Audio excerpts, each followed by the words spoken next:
हरे कृष्णा। चंद्र ग्रहण यानी कि पृथ्वी की छाया से जब चंद्रदेव ढक जाते हैं, और ये चंद्र ग्रहण मात्र एक खगोलीय घटना नहीं है, अपितु हमारे शास्त्रों के अनुसार एक विशेष अवसर है जब मनुष्य अधिक से अधिक आध्यात्मिक साधना, जप, चिंतन और मनन द्वारा भगवान श्री हरि की कृपा प्राप्त कर सकता है। वैसे तो ये अशुभ समय माना जाता है, क्योंकि इस समय के दौरान नकारात्मक शक्तियाँ प्रबल हो जाती हैं और इसलिए इस समय के दौरान विशेष सावधानियाँ रखनी पड़ती हैं। और ऐसा ही चंद्र ग्रहण का समय बस कुछ ही समय में आने वाला है। तो चलिए आज के इस वीडियो में जानते हैं कि इस बार चंद्र ग्रहण कब लगेगा, सूतक काल का समय क्या रहेगा, गर्भवती महिलाओं, वृद्धों और बालकों के लिए सूतक काल का समय क्या है, चंद्र ग्रहण की समाप्ति कब होगी, और क्योंकि इसी दिन फाल्गुन पूर्णिमा यानी होली का दिन है, तो इसलिए होलिका दहन कब किया जाएगा, इन सब के ऊपर आज हम बात करने वाले हैं।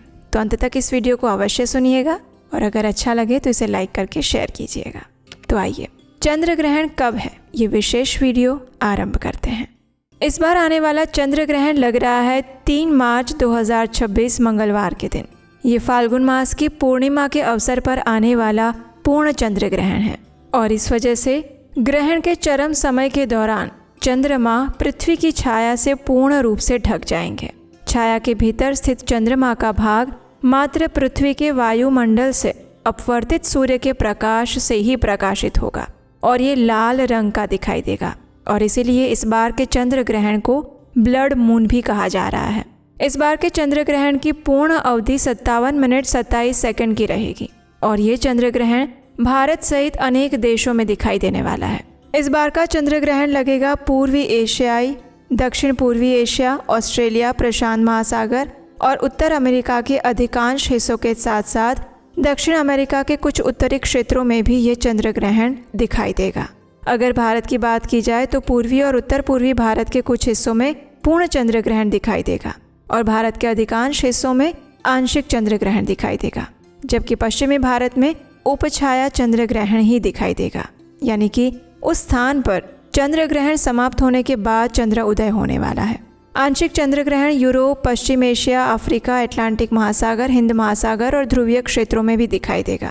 सिर्फ मध्य अफ्रीका के कुछ क्षेत्रों और आसपास के विस्तारों में ग्रहण नहीं दिखाई देगा, क्योंकि ग्रहण के दौरान चंद्रमा क्षितिज के नीचे उतर जाएंगे। तो इस प्रकार से इस बार का जो चंद्र ग्रहण है वो सभी जगह पर दिखाई दे रहा है और इसलिए भारत में भी सभी जगह पर इसके सूतक काल के नियम लागू होने वाले हैं। तो इसलिए ध्यान रहे, इस बार के चंद्र ग्रहण में हमें हर प्रकार की सावधानियां बरतनी होगी। इस बार जो चंद्र ग्रहण लग रहा है उसमें सूतक का समय शुरू हो जाएगा सुबह 9:39 से और ये सूतक समाप्त होगा शाम 6:46 पर।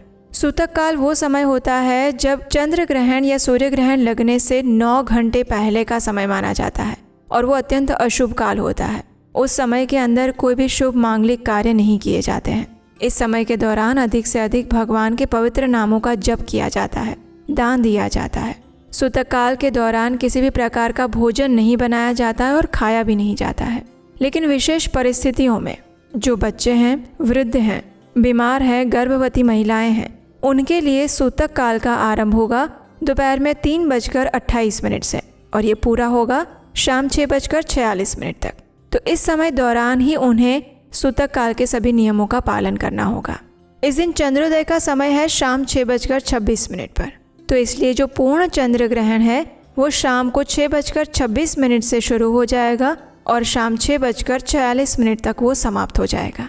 तो स्थानीय ग्रहण जो है उसकी अवधि 20 मिनट 28 सेकंड की मिल रही है। अब देखिए, इस बार फाल्गुन पूर्णिमा पर होली का दिन भी होता है और अगले दिन रंग वाली होली या धुलेटी मनाई जाती है। लेकिन होली वाले दिन शाम के समय हम होलिका दहन करते हैं। तो क्योंकि इस बार चंद्र ग्रहण आ रहा है तो इसलिए होलिका दहन का समय भी चंद्र ग्रहण समाप्त होने के बाद ही प्राप्त होगा, यानी कि होलिका दहन का समय 3 मार्च को रहेगा शाम 6:47 के बाद। चंद्र ग्रहण और सूतक काल के समय में हम कोई भी शुभ या मांगलिक कार्य नहीं करते, इसलिए होलिका दहन की जो पूजा होगी और अन्य जो भी विधि विधान का पालन करते हैं वो सारा किया जाएगा चंद्र ग्रहण समाप्त होने के बाद, यानी कि शाम 6:47 से लेकर रात 8:50 के बीच में। इसी समय के दौरान इस बार होलिका दहन किया जाएगा और इस बार जो पूर्णिमा तिथि आ रही है उसका आरंभ हो रहा है 2 मार्च 2026 को शाम 5:55 से और ये पूर्णिमा तिथि समाप्त होगी 3 मार्च 2026 को शाम 5:07 पर। तो इस प्रकार से पूर्णिमा के जो भी व्रत नियम और उपवास और स्नान दान आप करना चाहते हैं वो आप 3 मार्च को कर सकते हैं। प्रातःकालीन स्नान दान इत्यादि 3 मार्च के दिन ही करना शुभ रहेगा। लेकिन 3 मार्च को क्योंकि चंद्र ग्रहण का समय है इसलिए उस दिन पूर्णिमा के अवसर पर आप सत्यनारायण भगवान की कथा नहीं कर सकते। लेकिन आप अधिक से अधिक भगवान के पवित्र नामों का जप कर सकते हैं, उपवास का पालन कर सकते हैं और दान दे सकते हैं। क्योंकि ग्रहण के समय के दौरान दिया गया दान मनुष्य को अक्षय पुण्य फल की प्राप्ति कराता है और ये अत्यंत पुण्यशाली माना जाता है। ग्रहण के समय में जितना अधिक से अधिक आध्यात्मिक कार्य और साधना की जाती है उसका अनंत गुना अधिक फल प्राप्त होता है। और इस बार का चंद्र ग्रहण पूर्ण लगने वाला है और वो भारत में भी दिखाई देने वाला है। तो इसलिए विशेषकर गर्भवती महिलाओं को विशेष ध्यान रखने की आवश्यकता होगी। अगर बहुत ज़रूरी नहीं है तो आदर्श स्थिति ये होती है कि वो घर में ही रहें, अपने गर्भ की रक्षा के लिए भगवान नृसिंह देव से प्रार्थना करें, अधिक से अधिक विष्णु सहस्त्र नाम का जप कर सकते हैं, हरे कृष्ण महामंत्र का जप कर सकते हैं और अपने गर्भ को ढक कर सुरक्षित स्थान में रहते हुए अधिक से अधिक चेतना भगवान श्री कृष्ण के ऊपर केंद्रित करके रख सकती हैं। ग्रहण का समय अत्यंत संवेदनशील होता है और इसीलिए हमारे शास्त्रों में बताया जाता है कि समय के दौरान अधिक से अधिक आध्यात्मिक कार्य करने चाहिए।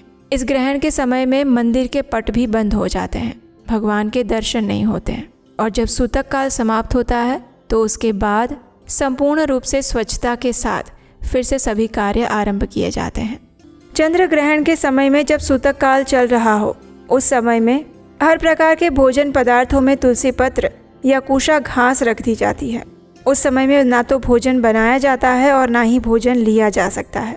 इसलिए अगर आप पूर्णिमा के दिन कोई श्राद्ध क्रिया कर रहे हैं तो प्रयास करें कि वो ग्रहण शुरू होने से पहले ही पूर्ण कर दें। अब ग्रहण समाप्त होने के बाद गंगाजल मिले हुए जल से स्नान करना चाहिए।